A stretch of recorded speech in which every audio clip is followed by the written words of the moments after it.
back to finishing our radical rules. We're going to look at the division rule. I think this is where we left off. You know, just to recap on this division rule, okay? Example 1, I'm going to use the same one that we did last time, but for example 2, I'm going to mix it up a little bit. So example 1, we said square root of 4/9, right?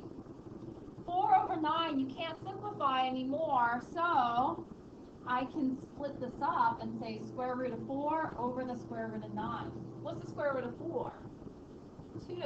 What's the square root of 9? 3. And so that is your answer. Okay? So for example 2, I'm going to give you guys a different example than the from the one that we looked at last class.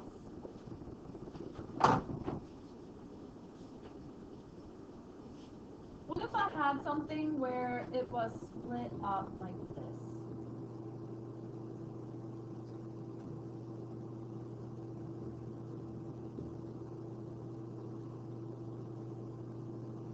What if I had something like this?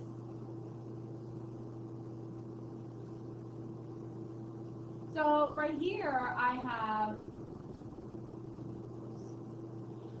two separate radicals, right? I have one radical on the top and one on the bottom. Well, just by looking at this, let me see. I can't really simplify the 2. I could simplify the x cubed, but down here, don't I have another x, right? And I have a number. I have a y squared. You know what? Why don't I make my life a little bit easier? Since they both have a square root, I can put them both inside a big square root and combine this fraction. So now I have 2x cubed over 32xy squared. Okay? Now, just imagine the square root is not even there, and just simplify your fraction. So, look at just your numbers. 2 over 32, what do you get? 2 divided by 32, math, enter, enter. If you need a calculator, go grab one. Alright, so we have 1 over 16. Thank you, Abner. So my numbers are done. Now look at your x's. Guys, you have 3 x's on the top and 1 on the bottom. How many are left over? 1. Just 1? Wait, 3. No, hold on. Let me see. 1, 2, 3 on top and 1 on the bottom. Oh, You just 2. subtract, right? Yeah. 3 minus 1 gives me a positive 2. Remember, if we subtract and it comes out to be positive, we put it up on the top. Okay. So then that's x squared on the top. Those x's go away. Right? Are we okay with that? Okay. And that y squared, can I do anything else with that y squared? No. So let's just bring it over here. And it's basically all of this inside a big square root, right?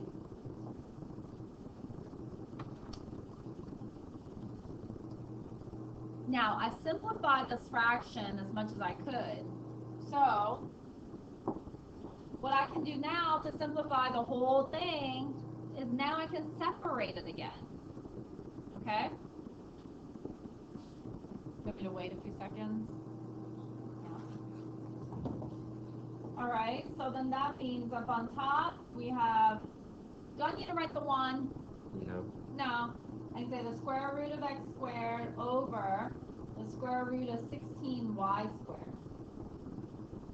Right?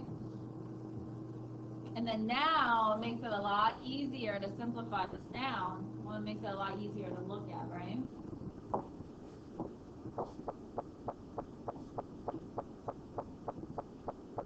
Up on top, square root of x squared. What is the square root of x squared? You got 2 x's. How many do you need in the group to come out for square roots? 2. Oh, also then we just have the 1x that comes out. Right? How about on the bottom? We have the square root of 16y squared. What's the square root of 16? 4. And what's the square root of y squared? Y. So here we go. This is our answer for this example. All right. So to our white practice sheet that we were doing last class. All right. So if we look at number 9, guys, cube root of 6 and the cube root of 48.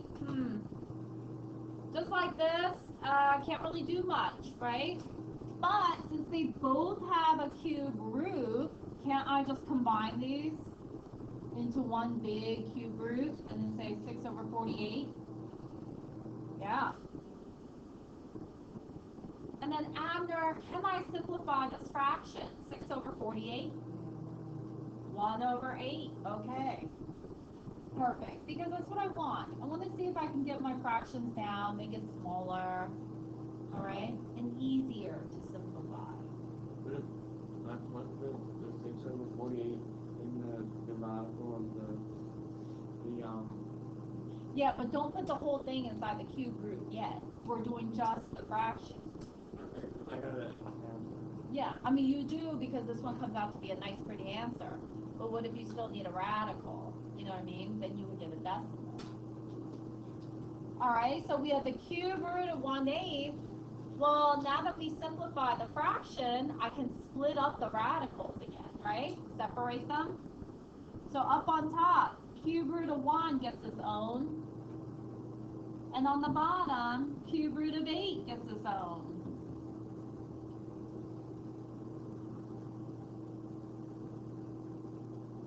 So if you do those separately, what's the cube root of 1? 1. And what's the cube root of 8? 2. So this is 1/2.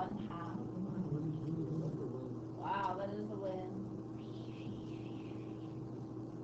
It feels like, looks like spring, like this past few weekends is like spring. Oh, right. It normally doesn't rain in the winter Like time. a thunderstorm or something like that?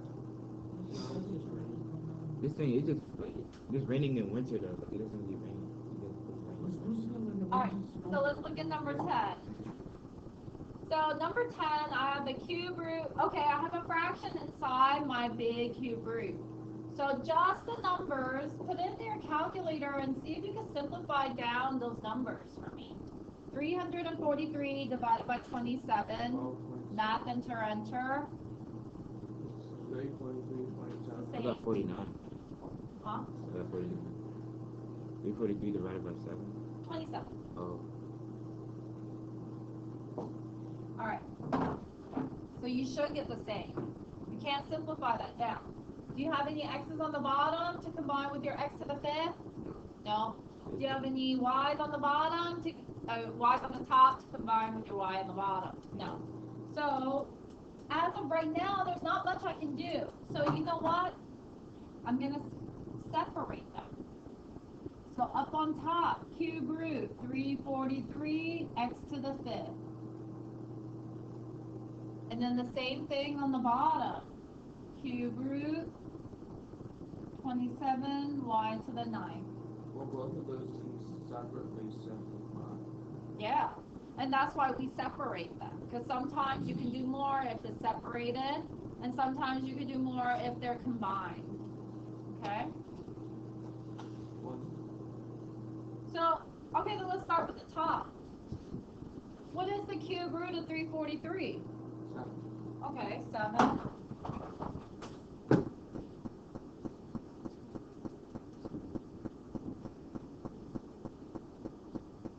Yeah?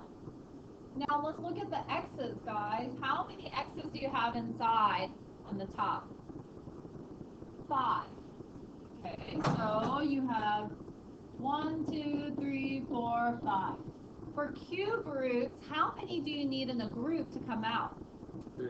3. So there's 2 left over inside.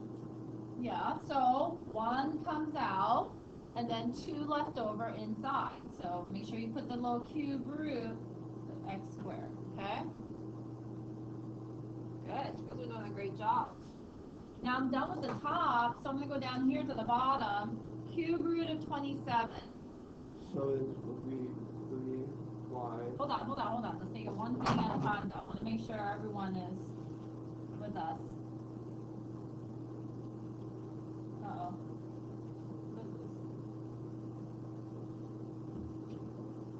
All right, and then your y's. Now, how many y's do you have on the bottom?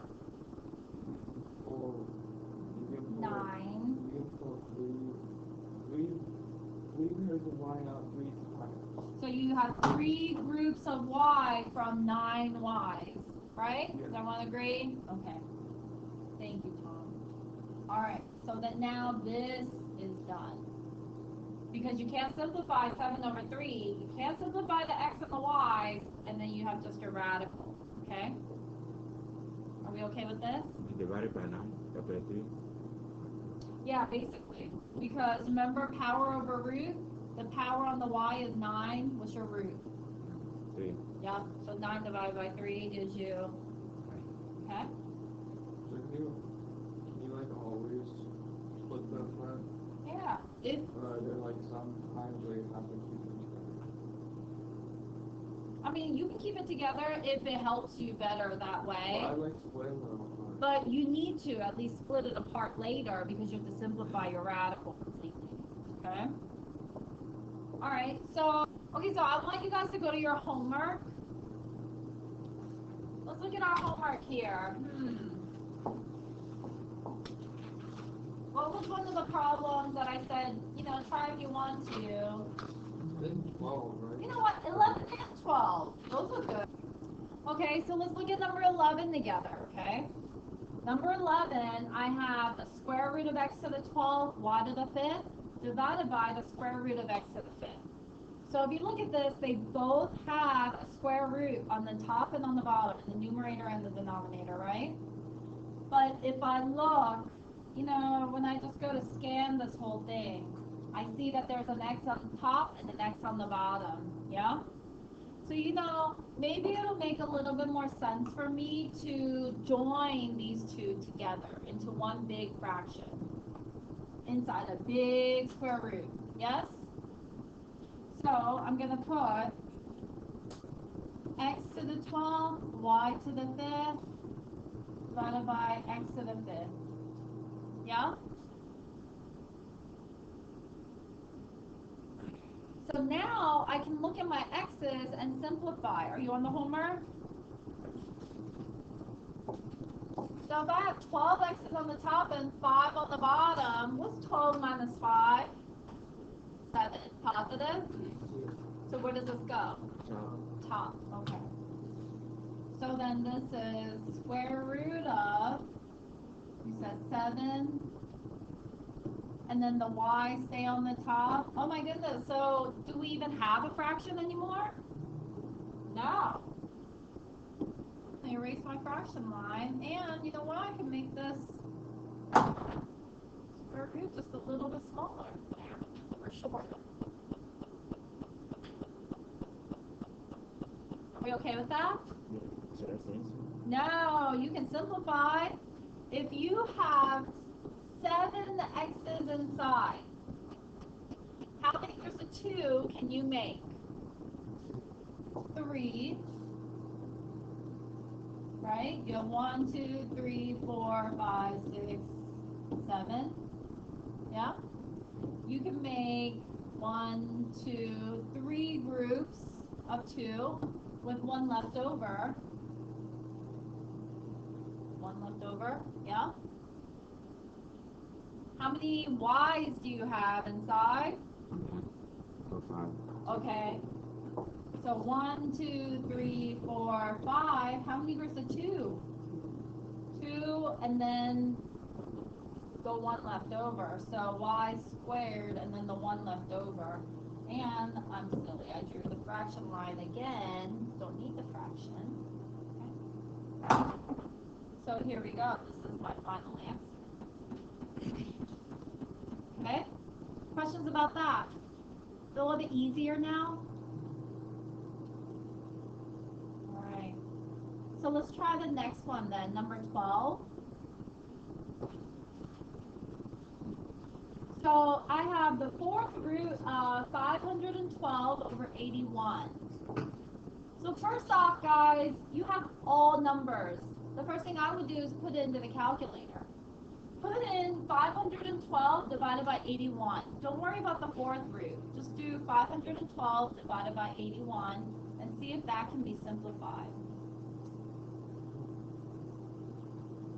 No, right? Okay, so you know what? Can't simplify it just like this, so I'm going to split it up. Fourth root of 512 over the fourth root of 81. Now, I would do the fourth root separately for each of those and see if any of those gives me a nice non-decimal answer. Good. You should have 3 for the bottom. The fourth root of 81 is 3. But did anyone try putting in the fourth root of 512 to get a decimal? So what does it mean if we get a decimal? Gotta do it the long way. Oh, I know. And 512 is a big number. So let's get started. Fourth root of 512.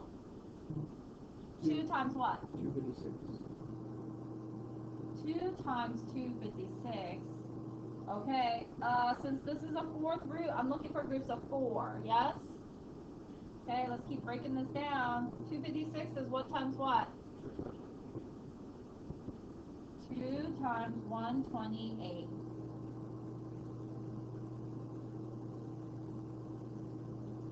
And then 2 times 64. And then 2 times 32. Alright, so you guys keep going.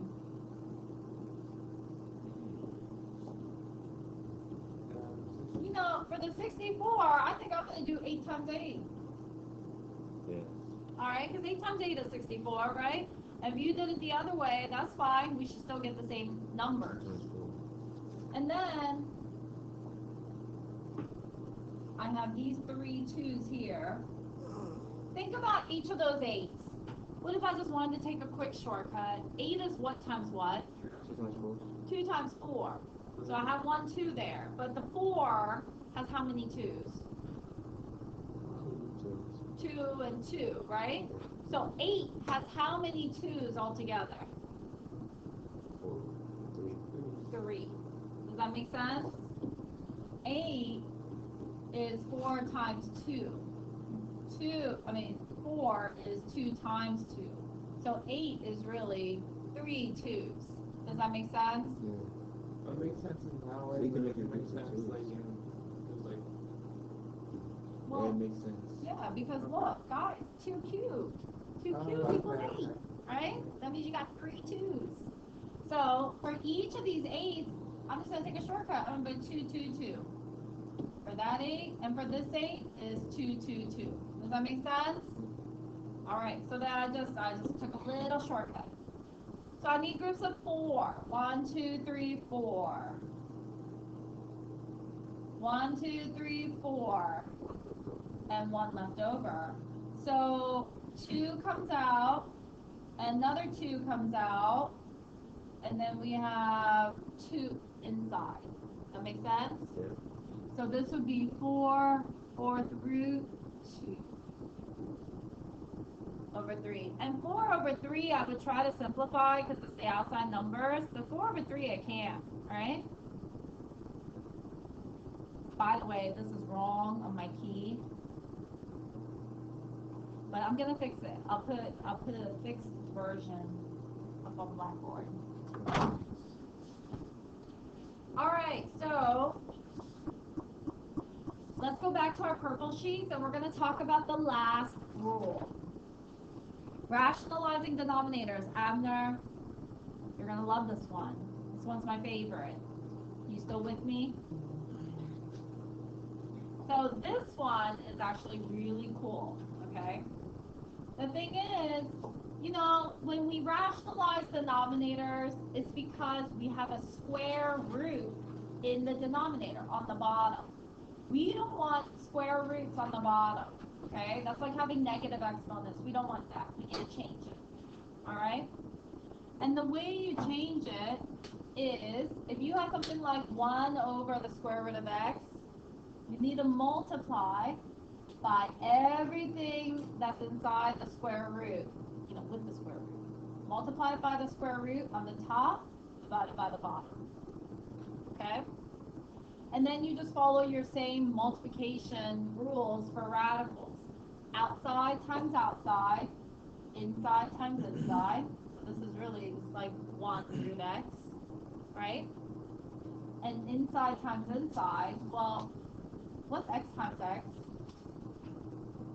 X squared. Yeah, so this is square root of x squared, which is what? What's the square root of x squared? Just x. So you see that? So let's try an example here. I think it might make a lot more sense once we see an example. Let's try this. 3 over the square root of 2.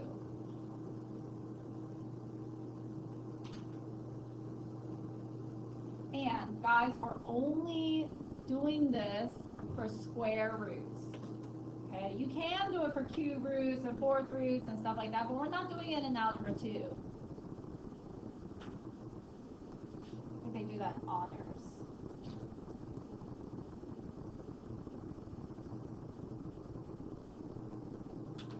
Alright, so if I have 3 over the square root of 2, well, I don't want the square root on the bottom, so I'm going to multiply it by the square root. Square root of 2 on the top and square root of 2 on the bottom.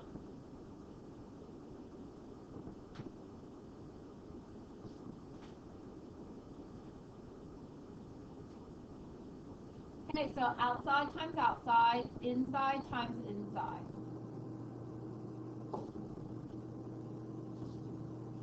Three is an outside number, right? Outside the radical. Okay, I don't have anything else to multiply it by. There's 3 just stays on the outside. Do I have an inside the radical to multiply the 2 with on the top? No, I don't have another radical, so just bring that guy over. There you go.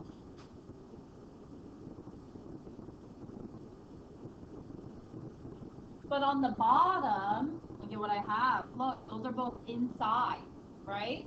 So what's 2 times 2? 4. Well, since they're both inside, then they have to go back inside. What's the square root of 4? 2.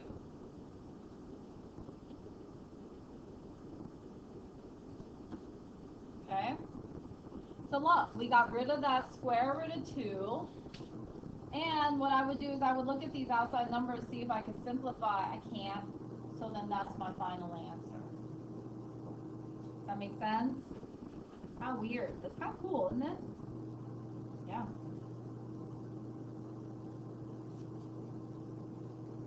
Alright, so let's look at example 2. What if they just presented it to you a little bit differently? 1 over 3 to the 1/2 power. Weird.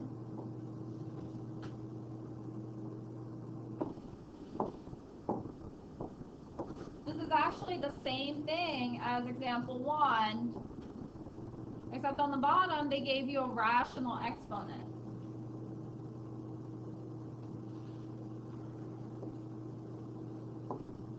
Rational exponent. Remember, guys? Power over root. So I'm going to draw my radical. What goes inside that radical?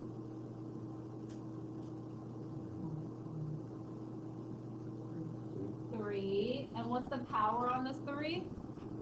Squared. What's the power? 1. And what's the root? 2. So do I have to write the 2? No, you just leave the... You can, but 2 is the square root. And then on top is just 1, right? So all they did was they just rewrote it, and they just wanted you to write it as a radical, okay? So now I don't want it to look like 1 over the square root of 3, so what do I have to multiply it by?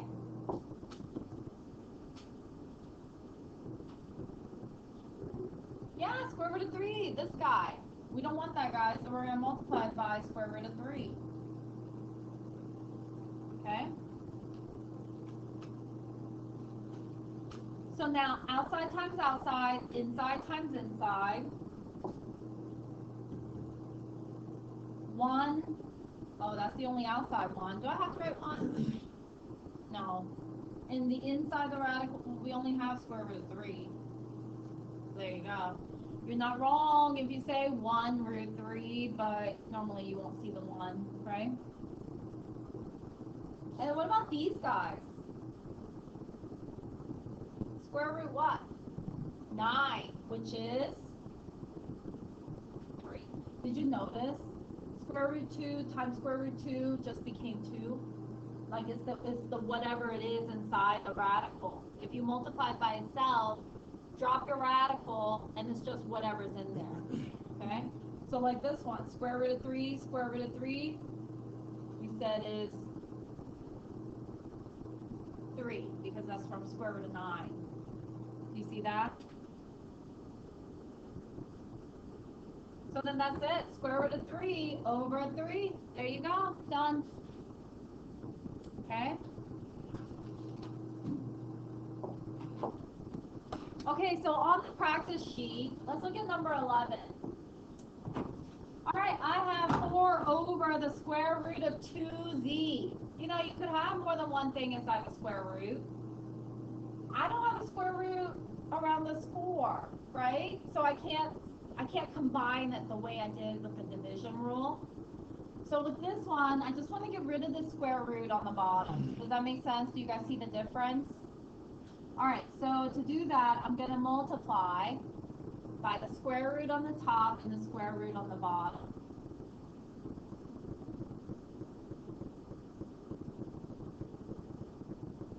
Okay?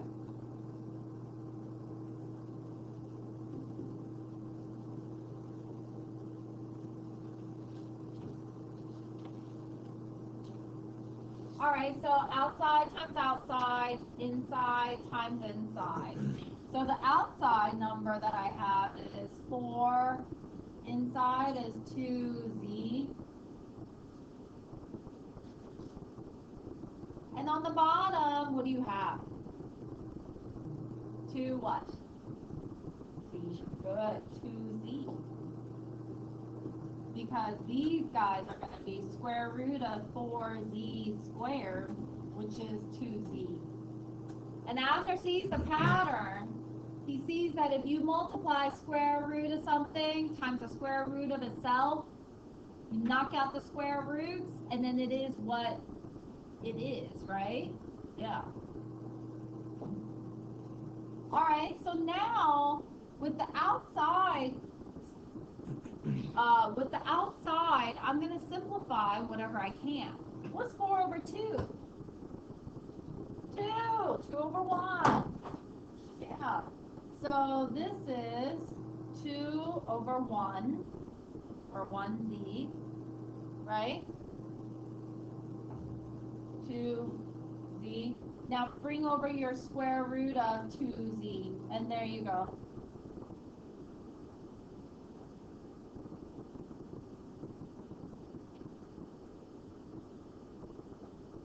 Okay? Questions about this? All right. Sabrina, you good? All right. Ethan, do you like this one? It's like all the other ones. Ethan Abner, I know. All right, so let's look at number 12. So number 12, you know what? That's a fraction inside a big square root.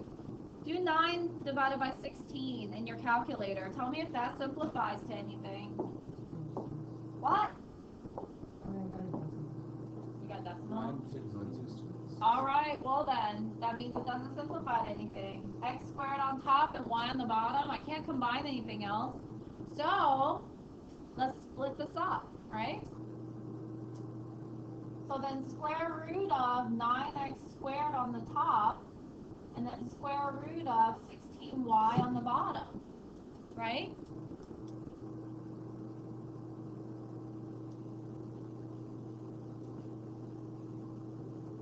So guys, let's start from the top. square root of 9? Huh? 3. And what's the square root of x squared? If you have two x's, Square x. you need a group of 2. How many come out? Yeah, just the 1x, right? Do you have anything left inside the square root? Nope. All right, so that's done. Now let's look at the bottom. Just a number. What's the square root of 16? 4. That one's good. Now look at your y. How many y's are inside? Just 1. But for square root, you need how many? 2. So is there enough for it to come out? No. So that one, unfortunately, has to stay inside. Okay? All right, well, you know, I thought I was done, but look at this. 3x over 4 root y. Don't like this. Ooh.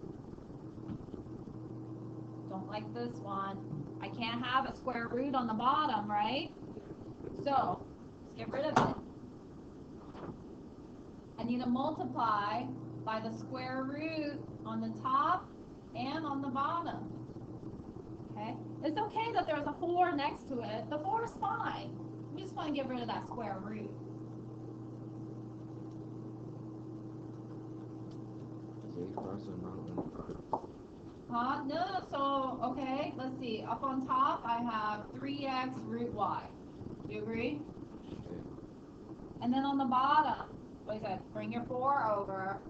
That's outside, right? And then what happens to these guys? Square root of y times the square root of y. Y. Huh? Yeah, because it's the square root of y squared, which gives you just y. So 4y on the bottom. And you can't simplify 3 over 4 anymore, right? Okay. All right. You know, that one is a little bit more involved, but I think it's good. No, I think that one's pretty fun. Oh no.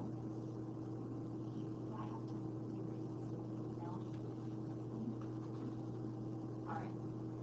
Okay, so let's look at, okay, number 4.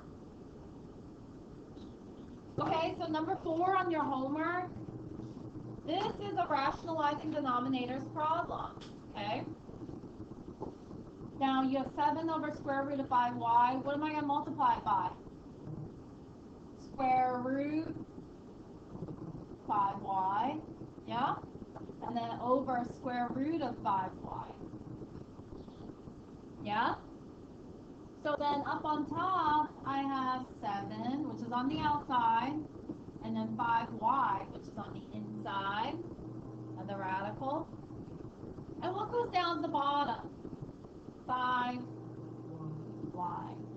Because that would be the square root of 25y squared, which is 5y. Yes?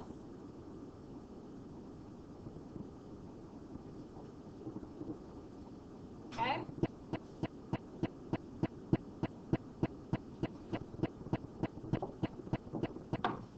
Here's a practice problem, okay?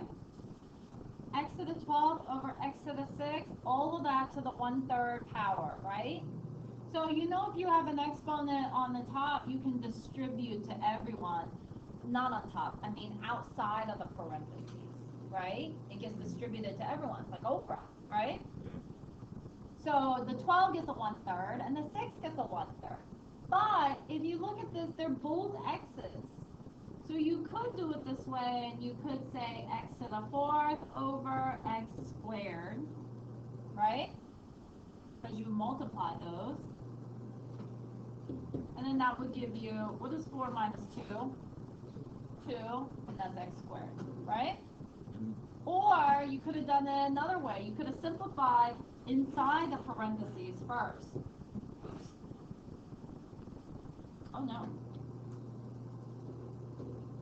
What is 12 minus 6? 6. So then you have x to the 6 to the 1/3 power. You just distribute. Yeah, and then you just distribute that guy. So what's 6 times 1/3? 2. 2. So then there. I mean, there are two different ways you could get to this answer. All right? Gives you the same thing. So if you look at number 2, remember, when you multiply radicals, you got to have the simplify, multiply, and then simplify. Yes? So simplify. Well, the 3 I can't simplify, but the 45 you should have. 45 you should have gotten 3 root 5. Did you get that? Yeah? 9 times 5. 9 splits into 3 and 3. Okay? So then now you have to multiply. And multiplying means multiply the outsides together and then multiply the insides together. So outside, we only have the 3. Inside, what's 3 times 5? 15. Okay, so we multiplied. Now, can we simplify? 15. 15 is 3 times 5. Oh, can I get a group of 2 with the same thing? No. So you know what? This is my final answer for that one. Okay? All right, you guys ready for the mini quiz?